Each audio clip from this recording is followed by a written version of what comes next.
మేషరాశి వారి జాతకంలో చెప్పాలంటే మాత్రం ఒకటో సంఖ్య పడ్డదండి. ఒక గవ్వ పడ్డది వారి జాతక బలానికి. 9 గవ్వల్లో ఒక గవ్వ పడ్డది. సూర్యమహారదశ గవ్వ పడ్డది వారి జాతక బలానికి. ముఖ్యంగా కృతికా నక్షత్రం వారికి మాత్రం చాలా వరకు మంచి యోగ బలం కలిసి వస్తుందండి. కానీ మాత్రం కృతికా నక్షత్రంలో పుట్టిన వారికి చాలా వరకు రాజకీయ రంగం కావచ్చు, ధన విషయం కావచ్చు, పేరు ప్రఖ్యాతులు సంపాదించుకునే యోగం ఉంటుంది. అలాగే వారి జాతక బలంలో చూడాలంటే కుటుంబ స్థానంలో కూడా నంబర్ 1 స్థానం ఉంటుంది. అలాగే వారు ఏ రంగంలో ఉన్నా కూడా మాత్రం నంబర్ 1 స్థానం కలిసి వచ్చే అవకాశాలు ఉన్నాయి. ముఖ్యంగా మాత్రం అలాగే ఈ రాశి వారికి జాతకాన్ని చూడాలంటే మేషరాశి వారికి ఈ 1వ సంఖ్య మాత్రం మంచి కాదు, చెడు కాదండి. మిశ్రమ ఫలితం ఉంటుంది, సరి సమాన యోగ బలం ఉంటుంది. అలాగే అశ్విని నక్షత్రం వారికి మాత్రం ఇబ్బందికరమైన పరిస్థితి ఉంటుందండి. అశ్విని నక్షత్రం వాళ్ళు తగు జాగ్రత్తలు తీసుకోవాలి.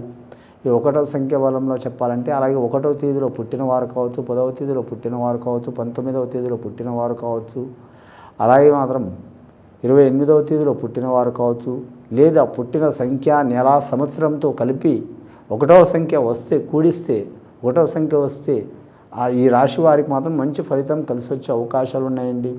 ముఖ్యంగా రాజకీయ నాయకులకు కలిసి వచ్చే అవకాశం ఉంటుంది. రెండవది మాత్రం ఫ్యాక్టరీ రంగంలో పెద్ద పెద్ద బహుళ అంతస్తులు కట్టేవారు కావచ్చు, పెద్ద పెద్ద ఫ్యాక్టరీ రంగం కావచ్చు, వాళ్ళలో కలిసి వచ్చే అవకాశం ఉంటుందండి. షేర్ మార్కెట్ రంగం, స్టాక్ మార్కెట్ రంగం వారికి కలిసి వచ్చే అవకాశం ఉంటుంది.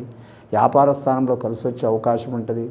ముఖ్యంగా వీరి జాతక బలంలో చూడాలంటే మాత్రం విదేశాలను తిరిగే వారికి కలిసి వచ్చే అవకాశం ఉంటుంది. వీరి జాతక బలానికి మాత్రం విద్య విషయంలో కూడా నంబర్ 1 స్థానం అయ్యే అవకాశం ఉంటుంది. ముఖ్యంగా ఈ రాశి వారికి చూడాలంటే గ్రహబలం ప్రకారం అయితే బాగలేదు. గవ్వల శాస్త్ర ప్రకారం వరకు చాలా వరకు మంచిగా ఉంది. కానీ సూర్యమహాదేవుడిని మాత్రం వీరు ఖచ్చితంగా మాత్రం ఉపాసనం చేయాలండి. కానీ వీరి జాతక బలానికి మాత్రం సూర్యుడిని పూజ చేస్తే చాలా మంచిదండి. ముఖ్యంగా సూర్య నమస్కారం చేయటం కానీ, ఆదిత్య హృదయ పారాయణ చేయటం కానీ చాలా వరకు మంచిది వీరి జాతక బలానికి. అలాగే ఆదివారం రోజు మాంసభక్షణం కానీ లేదా మాత్రం ఇతర వ్యసనాలు కానీ బంద్ చేయటం చాలా వరకు మంచిదండి. అంటే ఆ రోజు ఆఫ్ చేయటం, తాగకపోవటం, తినకపోవటం చాలా వరకు మంచిది. అలవాటు ఉన్న వారికి మంచి ఫలితం కనబడే అవకాశం ఉంటుంది.